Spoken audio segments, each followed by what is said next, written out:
Meu nome é Évila e tenho 26 anos. Diógenes e eu começamos a namorar na faculdade e nos casamos há 2 anos.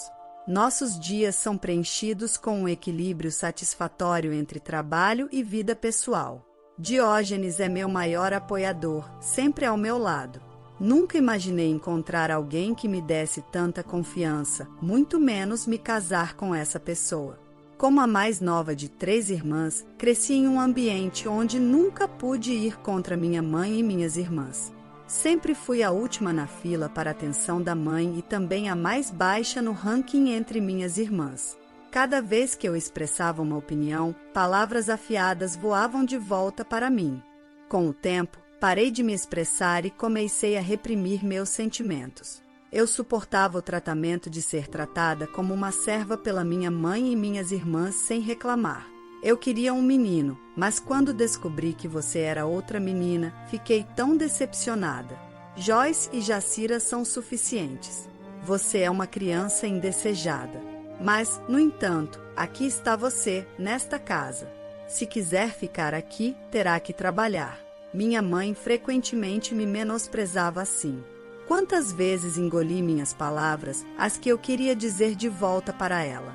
Desde que entrei no ensino fundamental, fiquei encarregada da maioria das tarefas domésticas, desde preparar refeições e fazer a lavagem até preparar o banho. As pessoas ao meu redor me elogiavam dizendo o quanto eu era responsável, mas eu só encontrava alegria nisso no início. Minha mãe nunca dizia palavras de agradecimento ou elogio. Em vez disso, eu era constantemente repreendida pela minha culinária ou pela maneira como dobrava a roupa. Quem me manteve seguindo em frente por tudo isso foi meu pai. Diferente da minha mãe e das minhas irmãs, meu pai me amava e me respeitava. Como o único homem da família, meu pai não era bem visto pela minha mãe e minhas irmãs, e seu poder dentro da família era tão baixo quanto o meu. Mas ele sempre defendia a mim. Sinto muito, Évila, você sempre tem que suportar tanto. Se ao menos pudéssemos viver em harmonia. Meu pai frequentemente me abraçava apertado e dizia essas coisas, apesar de suas manhãs e noites cedo para o trabalho. Meu pai sempre passava seus dias de folga comigo, atendendo às demandas da minha mãe e das minhas irmãs juntas. Ele sempre ouvia meus sentimentos e aceitava minhas palavras. Mas minha mãe e suas comparsas pareciam não gostar disso. Hoje não tem ninguém para te proteger, elas me diziam, empurrando mais tarefas para mim. Elas também dirigiam palavras duras ao meu pai, jogando na cara seu baixo salário. Então, não importa o quanto meu pai tentasse ser um pilar de apoio, eu estava ficando cada vez mais frágil. Percebendo meu sofrimento, meu pai me disse algo quando eu entrei no ensino médio. Évila, estude o máximo que puder, depois vá para a faculdade. Saia desta casa e viva por conta própria. Você, Évila, tem tantas possibilidades. Não precisa suportar e ficar nesta casa para sempre. Quero que você viva sua vida. Meu pai me incentivou com essas palavras. Na época, minha irmã mais velha, Joyce, 6 anos mais velha que eu, estava frequentando uma universidade particular e Jacira, 4 anos mais velha, estava em uma escola profissionalizante. Minha mãe frequentemente ridicularizava meu pai por sua renda baixa e midízima. Somos pobres porque ele não traz dinheiro para casa. Então você deve começar a trabalhar assim que se formar no ensino médio. Por causa disso, eu acreditava que nossa família estava passando por dificuldades financeiras. Apesar disso, eu me preocupava se meu pai estava se esforçando demais, dizendo-me para ir para a faculdade e viver por conta própria. Mas meu pai insistia: não precisa se preocupar com dinheiro. Sinto-me responsável por fazer você sofrer tanto, por isso não quero que você suporte mais. Évila, isso é um pedido do seu pai. Você não precisa se preocupar com nada. Apenas vá para a universidade, estude o que quiser, descubra o que ama fazer. Quero que você leve uma vida feliz para compensar as dificuldades pelas quais passou. Eu senti sua forte determinação enquanto ele segurava meu ombro, com os olhos úmidos de lágrimas. A partir daquele momento, dediquei-me aos estudos que havia negligenciado, equilibrando as instruções autoritárias da minha mãe e das minhas irmãs. Passei todo o meu tempo restante estudando em minha mesa. Meu esforço valeu a pena e fui aceita em uma universidade. Eu e meu pai nos abraçamos, compartilhando a alegria da minha aceitação. Mantive segredo de minha mãe e minhas irmãs até o último minuto, anunciando meus planos de ir para a faculdade e morar sozinha no dia em que estava me mudando. Naquela época, Joyce já tinha se mudado e estava morando sozinha, deixando apenas minha mãe e Jacira em casa, que me cobraram com gritos de raiva. Suportei suas palavras duras até o final, finalmente me libertando delas. Mantive meu novo celular, um presente do meu pai, em segredo, não contando a eles para qual universidade eu estava indo ou onde iria morar, embora eu mantivesse contato com meu pai. Comecei uma vida sem envolvimento com minha mãe ou minhas irmãs, mas só porque escapei delas não significava que minha vida universitária seria tranquila. Eu não estava acostumada a expressar minha opinião e, como pessoa tímida, era um tanto invisível em meu departamento, incapaz de fazer amigos. Então, Diógenes se aproximou de mim. "O que você acha, Évila?" Eu fiquei surpresa quando Diógenes, a figura brilhante e central do grupo, falou comigo. Eu já estava desconfortável em falar na frente das pessoas e ser colocada em evidência me deixou sem palavras. Mas Diógenes insistiu. "Você tem pensamentos, não é? Compartilhe-os. Não saberemos a menos que você diga algo." Inicialmente, eu achava Diógenes insistente, mas, com o tempo, comecei a ver a bondade nele, como ele respeitava as opiniões das pessoas. Graças a Diógenes, comecei a fazer amigos. Logo, me vi atraída por ele, e até nosso terceiro ano, nosso relacionamento havia progredido para namorar. Quando comecei a namorar, meu pai nos parabenizou animadamente. E quando encontrei um emprego, quando Diógenes e eu decidimos morar juntos e quando decidimos nos casar, meu pai celebrou minha felicidade como se fosse dele. Mas eu sempre estive preocupada com meu pai. Desde que comecei na faculdade, não tinha voltado para casa e não tinha visto meu pai nenhuma vez. Mantínhamos contato, mas eu ainda estava preocupada. Meu pai estava vivendo naquela casa com minha mãe e os outros. Eu não tinha dúvidas de que ele ainda estava suportando comentários da mãe e da Jacira, ainda passando seus dias sob suas instruções dominadoras. "Pai, estou feliz hoje por sua causa." Naquela época, eu era impotente e sempre precisava da sua ajuda, mas as coisas mudaram. "Estou trabalhando agora e sou casada, tenho alguém que me apoia. Então, agora é minha vez de te ajudar. Por favor, me avise se estiver passando por algum problema", eu disse a ele, anunciando meu casamento. Tendo aprendido a importância de expressar meus sentimentos para os outros desde que estive com Diógenes, finalmente pude colocar em palavras porque nunca havia conseguido dizer ao meu pai antes. "Obrigado, filha", respondeu ele. Mas até agora, 2 anos depois, meu pai nunca me pediu ajuda. Além disso, recentemente ouvi dizer que Joyce, que deveria estar morando sozinha, deixou o emprego e voltou para a casa dos meus pais. Minha preocupação com meu pai só aumentou. Então, um dia, a campainha tocou, justo quando eu estava confidenciando a Diógenes o quanto estava preocupada com meu pai. Dezembro estava quase acabando e, mesmo que não fossem nem 16 horas, já estava escuro lá fora. Não tínhamos entregas programadas, então ficamos surpresos quando olhamos para a tela do interfone. A pessoa mostrada pela câmera era ninguém menos que meu pai. Corri para a porta da frente e a abri, vendo meu pai pela primeira vez em 8 anos. Suas bochechas estavam afundadas e havia mais cabelo branco do que preto em sua cabeça. Ele parecia visivelmente doente. Instintivamente, soube que sua visita repentina, sem aviso prévio, não era por um motivo casual. "Pai, o que aconteceu?" "Por favor, entre, deve estar frio lá fora", eu disse preocupada. Meu pai estava usando calças e uma camisa de manga comprida, mesmo em dezembro. Ele parecia muito magro e eu me perguntava por que ele estaria lá fora vestido assim, mas o motivo foi revelado pela boca dele. Fui expulso de casa pela mãe e pelas suas irmãs, ele disse, com sua voz pesada de tristeza. Elas me pediram para comprar sobremesa, então fui até a loja de conveniência próxima, mas quando voltei, a casa estava trancada. Pedi para abrirem, mas me disseram para não voltar e não me deixaram entrar, ele explicou, esfregando o corpo frio enquanto contava sobre o que aconteceu naquele dia. Rapidamente fiz um chá quente e dei para o meu pai. Ele segurou a xícara de chá com as 2 mãos para se aquecer e murmurou suavemente. Talvez eu não consiga voltar para aquela casa de novo. Desde que Joyce voltou, a atitude delas piorou. Eu estava me sentindo no limite também, e então fizeram isso comigo. Nem tenho energia para voltar. Acho que deveria procurar um apartamento alugado e pensar no futuro. Sinto muito, mas será que eu poderia ficar aqui por alguns dias?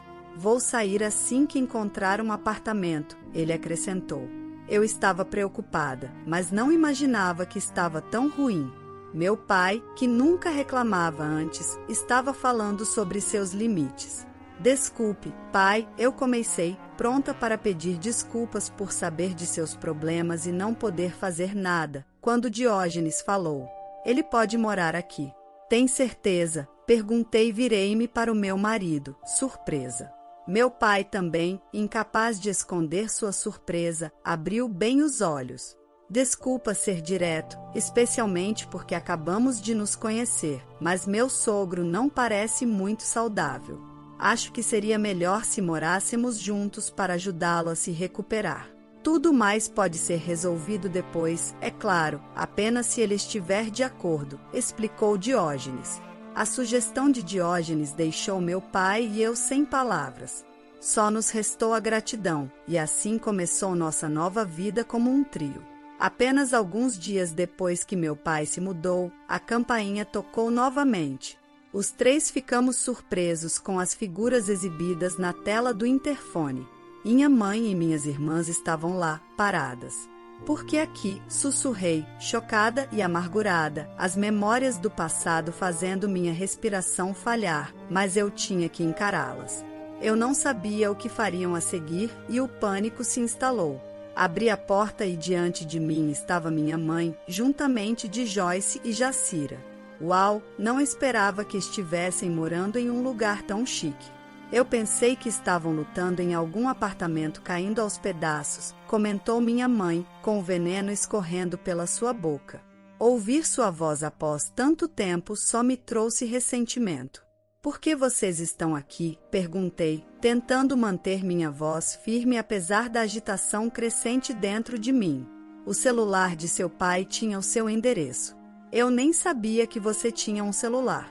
Por que você daria seu contato a ele, mas não a nós? Argumentou Joyce, arrogante, olhando para baixo para mim, como sempre fazia. Após as palavras da mãe, Joyce sorriu, satisfeita, e falou novamente. Bem, deixa pra lá. Meu pai está aqui? Estamos tendo alguns problemas sem ele, disse ela. Não havia sinais de angústia real em seus rostos. As 3 estavam sorrindo. Problemas? Mas foram vocês que o expulsaram, retruquei. Você está ficando muito atrevida, não é mesmo? Então ele está aqui. Saiam da frente, exigiu minha mãe. Não, respondi firmemente, impulsionada pelo apoio de Diógenes e minha própria força recém-descoberta. Teria sido impossível no passado, mas eu havia mudado, tudo graças a Diógenes. A irritação da minha mãe ficou aparente quando ela elevou a voz. Quando eu te dei permissão para responder de volta, apenas saia. Você nem consegue ouvir o que eu digo. Eu não sou mais a mesma pessoa de antes. Não serei mais intimidada por você, mãe. Recusei firmemente, com Diógenes se aproximando de mim, tentando afastar minha mãe e as outras. Apesar de nossos esforços, minha mãe e seu grupo não saíram. Repetimos para que saíssem e, cansada do enfrentamento, ou talvez tendo desistido, minha mãe foi a primeira a ceder. Chega, não quero mais ouvir nada de você. Se você não sair da frente, pelo menos pode nos informar quando o dinheiro será depositado na nossa conta? É muito irritante que tudo o que você faça seja depositar dinheiro e você nem consiga fazer isso, disse minha mãe, com suas palavras me deixando sem palavras. De agora em diante, papai viverá conosco. Por favor, divorcie-se do papai e pare de causar dor a ele, declarei, incapaz de conter minhas palavras por mais tempo. Mas a resposta da minha mãe foi algo que eu não havia antecipado. Não faça parecer que sou a vilã. Fui gentil o suficiente para ficar como uma família com um homem como ele, de baixa renda e incapaz de fazer nada. Você deveria estar me agradecendo, disse minha mãe. Fique quieta. Basta, Diógenes interveio, com sua voz firme. Minha mãe retrucou. Não se atreva a me responder. Você é um intruso, então fique quieto. Foi então que meu pai, que deveria estar na sala de estar, apareceu de repente ao meu lado, dirigindo-se à minha mãe. Já ouvi o suficiente. Não podemos mais impor a Évila e ao Diógenes. Vamos nos divorciar, declarou, surpreendendo a todos. Com isso, meu pai mandou minha mãe e minhas irmãs embora. Elas continuaram me menosprezando até o final, mas eu não me importava. Sentia-me culpada por pressionar pelo divórcio e fazer com que meu pai perdesse sua casa, mas meu pai deu um tapinha reconfortante no meu ombro dizendo: "Não é sua culpa, Évila. Na verdade, estou feliz por você ter falado", ele disse. No dia seguinte, meu pai voltou para casa uma última vez com os papéis do divórcio. Ele fez minha mãe preencher a aplicação de divórcio, cuidou de alguns documentos e empacotou suas coisas. Quando meu pai voltou da casa da família, ele parecia de alguma forma mais leve. Foi triste ver a casa ir para minha mãe e minhas irmãs, mas se meu pai se sentia aliviado, eu estava bem com isso. Alguns meses depois, meu pai me contou o que aconteceu com minha mãe e minhas irmãs. Elas haviam levado a casa da família como parte do acordo de divórcio e planejavam viver luxuosamente vendendo-a. No entanto, a casa era antiga e a localização não era boa. Elas não conseguiram vender a casa ou o terreno por muito dinheiro e os custos de demolição consumiram os lucros. No final, ficaram com quase nada.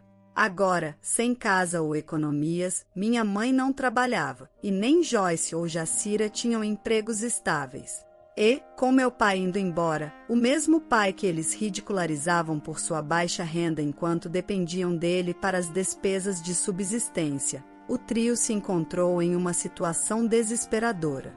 Tentaram buscar ajuda e apareceram em nossa casa várias vezes, mas nunca abrimos a porta para elas. Ainda assim, elas se recusavam a desistir, causando tumulto na varanda da frente. Finalmente, tive que dizer a elas pelo interfone: "Se vocês fizerem mais barulho, vou chamar a polícia." Agora parece que mal estão conseguindo se virar alugando um apartamento apertado para 3. Até minha mãe, que nunca trabalhou antes, aparentemente foi forçada a arrumar um emprego. Foi assim que desesperadas estavam. Apesar de todas as vezes que zombaram de mim e do meu pai, agora parecem estar constantemente brigando entre si, culpando uns aos outros por suas circunstâncias atuais. As pessoas raramente mudam, e sem meu pai nem eu por perto, os que costumavam ridicularizar agora parecem encontrar alguém mais para atacar. Parece que estão destinados a levar vidas cheias de pobreza física e emocional. Enquanto isso, nossas vidas tomaram uma trajetória oposta. Apesar de todas as zombarias sobre meu pai ser de baixa renda, na verdade ele estava negociando ações há anos, acumulando uma fortuna. Soubemos disso apenas depois que o divórcio foi finalizado. Meu pai temia que, se alguma informação vazasse, o trio tentaria apreender seus bens. Então, ele decidiu não mencionar até que o divórcio terminasse. Provavelmente foi por isso que ele não se importou em abrir mão da casa da família. Agora estamos vivendo confortavelmente em uma casa nova que meu pai construiu com sua riqueza. Ele largou o emprego para se concentrar nas ações.